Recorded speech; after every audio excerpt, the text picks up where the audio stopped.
Setiap orang itu mempunyai pilihan, ya, karena hidup adalah pilihan, hidup bukan tujuan.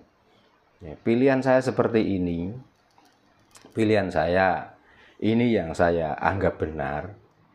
Walaupun begitu, saya tidak pernah memaksa orang harus ikut dan tidak pernah memaksa orang harus mengikuti ajaran saya.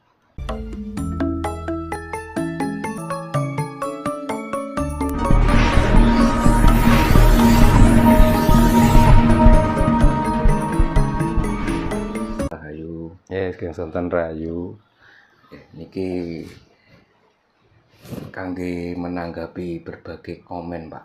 Jika banyak komen yang ada di konten Pak Darno ini kan banyak yang mengatakan bahwa ajaran Pak Darno ini sesat, jangan diikuti. Nah, bagaimana tanggapan Pak Darno terkait komen dari teman-teman yang mengatakan bahwa ajaran Pak Darno ini sesat? Sebelumnya selamat sore guys, Kang Pinanggis, Kang Rahayu, semoga selalu sehat dan diberikan panjang umur, diberikan rezeki yang melimpah. Siap. Atau menanggapi pertanyaan tadi, saya bersyukur, saya tidak marah, karena saya tidak pernah mengajarkan. Kalaupun nggak boleh mengikuti ajaran saya, kapan saya mengajarkan? Saya kan mengomongkan isi hati dan perasaan saya sendiri. Saya juga nggak pernah ngomong ini harus diikuti dan ikutlah saya supaya kamu benar. Tidak pernah. Tapi kalau saya ngajak waras, dalam arti waras ya ambillah manfaat jikalau baik. Kalau mau diikuti monggo, kalau enggak juga apa-apa. Jadi bagi yang komen yang rasanya tidak cocok dan rasanya kurang pas, saya sudah berkali-kali, biarlah saya yang sesat, Anda jangan ikut. Ini tanggapan kula. Jadi kula mboten muring-muring, kula mboten napa-napa. Karena saya selama ini tidak pernah mengajarkan. Nah, orang yang datang ke sini itulah yang kepengen belajar malah. Kalau saya mengajarkan artinya saya itu cari murid. Atau ada yang komen katanya, apakah punya padepokan, apakah punya pondok? Saya tidak punya padepokan dan tidak punya pondok. Bahkan rumah saya sendiri ya rumah seperti inilah. Jadi mohon maaf kalau ada yang kurang pas, ya, lalu merasa apa yang saya sampaikan sesat. Setiap orang itu mempunyai pilihan, ya, karena hidup adalah pilihan, hidup bukan tujuan.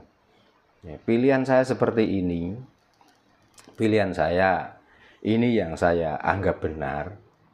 Walaupun begitu, saya tidak pernah memaksa orang harus ikut dan tidak pernah memaksa orang harus mengikuti ajaran saya. Karena yang ditanyakan tentang Jawa, saya menyampaikan tentang kepercayaan Jawa itu sendiri. Jadi kalau sudah mengatakan bahwa ajaran saya sesat, berarti dia bukan orang Jawa.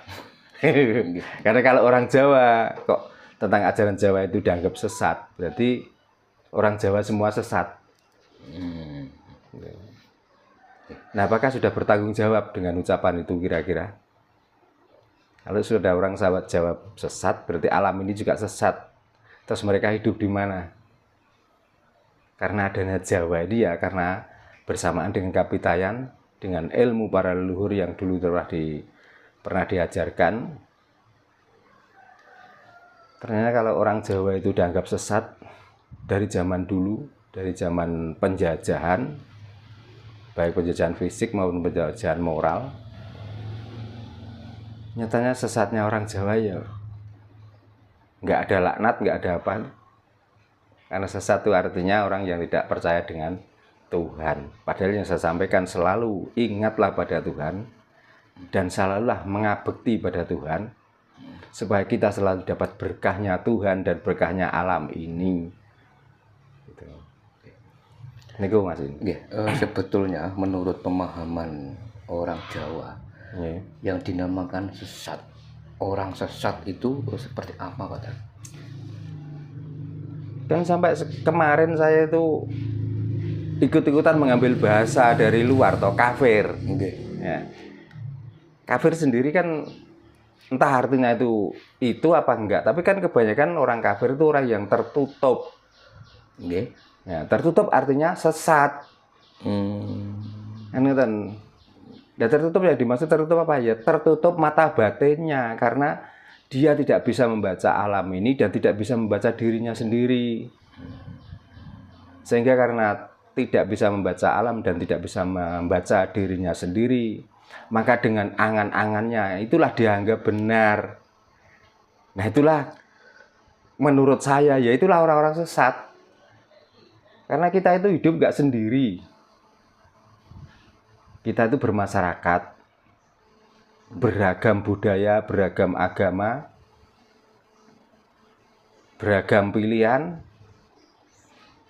dan lain sebagainya. Kalaupun saya itu kadang-kadang menyenggol dari ajaran-ajaran agama, kebanyakan agama itu sendiri kan mengawali, ngawali supaya kita itu marah kadang-kadang. Sudah berapa lama, sudah berapa tahun orang Jawa budayanya, perilakunya direndah-rendahkan, dihina-hina. Orang Jawa adakah yang melawan? Kan nggak ada. Nah, saya sebagai orang Jawa yang melestarikan budaya itu, kalaupun saya sedikit tidak terima, ya wajar, wong ini budaya kita dan ini negeri kita sendiri. Masa kita yang punya rumah terus tiba-tiba rumah ditempati orang dan kita diperbudak oleh orang yang menempati itu, masa kita mau diam? Apalagi diinjak-injak Pak. Nah, apalagi diinjak-injak, apalagi direndah-rendahkan, dihina-hina. Apakah pernah ada orang Jawa itu mengawali atau memulainya? Terus orang Jawa itu merusak tempat-tempat ibadah orang yang beragama lain? Kan nggak pernah. Tapi kalau orang yang beragama lain di sini, coba tingkahnya. Ada orang Jawa yang pakai sesaji ditendangi. Betul. Ya, ada orang Jawa yang pakai sesaji di sawah mau berkebun, mau panen, dikafir-kafirkan. Masa kita itu harus diam? Kan tidak harus begitu. Apakah kita nggak boleh ngomong kira-kira? Kita ini orang Nusantara asli, orang Jawa yang sudah berkapitayan. Terus kita itu diolok-olok seolah-olah kita itu orang yang tidak beragama, orang yang tidak tahu kebenaran. Terus kalau kita itu ngomong, kita dianggap sesat, dianggap orang yang tidak beragama, karena agama satu-satunya, kepercayaan satu-satunya yang benar adalah agama dari luar. Nah, kita ya punya hak kok. Kita punya hak. Sama-sama itu hanya pencari pembenaran, tapi bukan itulah kebenaran. Sebenarnya begitu. Karena kebenaran itu mutlak milik Tuhan. Kebenaran itu mutlak milik Allah. Tapi ya wajar lah namanya orangnya. Bahkan kemarin sudah saya contohi. Dikala ada orang buta 3, ditunjukkan salah satu binatang yang saya buat contoh kemarin adalah gajah. Ya. Di saat dia memegang ekor, dia kukuh dan kekeh mengatakan bahwa gajah itu seperti cacing. Yang satunya lagi, karena dia tidak tahu keseluruhan dari gajah, dia memegang kakinya, dia kukuh dan kekeh mengatakan bahwa gajah itu seperti bumbung atau seperti paralon. Yang satunya lagi, karena dia buta dan tidak tahu keseluruhan dari gajah, pas waktu ditunjukkan gajah dia memegang pada telinganya, maka mengatakan bahwa gajah itu seperti kipas atau seperti ilir. Makanya saya contohkan, apakah orang 3 ini salah? Tidak. Semuanya benar. Semuanya benar karena sesuai dengan apa yang dipegang. Tapi gajah yang dimaksud bukan gajah yang keseluruhan. Gitu loh. Ternyata gajah pakai mata, pakai lubang anus, pakai kelamin, dan lain sebagainya. Tapi di saat ada orang yang mengatakan bahwa gajah itu punya kelamin, bagi orang yang memegang ekor, ya tetap orang yang mengatakan gajah pakai kelamin, ya dianggaplah orang itu sesat. Di saat orang yang memegang kepala dan kebetulan pas yang dipegang telinganya, ada yang membicarakan bahwa gajah itu ada perut, di dalam perut ada usus. Usus adalah untuk alat pencernaan makanan dan lain sebagainya. Ya sama, bagi yang memegang telinga itu tadi ya dianggaplah orang yang membicarakan gajah tentang perut, tentang usus dan tentang pencernaan, ya dianggaplah sesat atau kafir. Itu. Makanya kalau ada orang yang ngomong sesat dan lain sebagainya, saya itu senyum dan ketawa. Makanya saya nggak akan marah. Ya sesuai dengan pengetahuan mereka lah. Menganggap benar. Ya sudah. Makanya pertahankan kebenaranmu, jangan pernah ngikuti saya. Biar nggak ikut sesat. Biar nggak ikut sesat. Biarlah saya sendiri yang sesat. Urusan saya dengan Tuhan, bukan urusan saya dengan kamu yang ngomong sesat. Gitu loh. Kalau kamu ngomong sesat dan lain sebagainya, itu saya kasihan. Kenapa kesesatanmu kamu pelihara? Gitu. Nah, sekarang ini kan banyak juga, Pak, orang-orang itu berpaham ateis gitu, agnostik. Apakah dengan berpindahnya mereka ke paham ateis, agnostis itu merupakan salah satu bukti ketidakpercayaan mereka terhadap suatu agama, Pak? Menurut panjenengan pripun ini? Di antaranya begitu. Ya karena begini. Sebenarnya orang itu sudah, kalau sesuai dengan ajaran agama yang waktu-waktu dulu diajarkan oleh para wali, nyatanya agama itu tenang, betul, damai, nggak ada gontok-gontokan dan lain sebagainya, nggak ada saling mencela, nggak ada pemimpin-pemimpin agama itu yang mengajari kita itu misoi, nggak ada pemimpin-pemimpin agama itu yang ngajari kita itu bertengkar. Tapi setelah ditinggalkan para wali dan diteruskan para orang yang berilmu yang model zaman sekarang, ternyata kepercayaan yang diikuti selama ini dengan munculnya para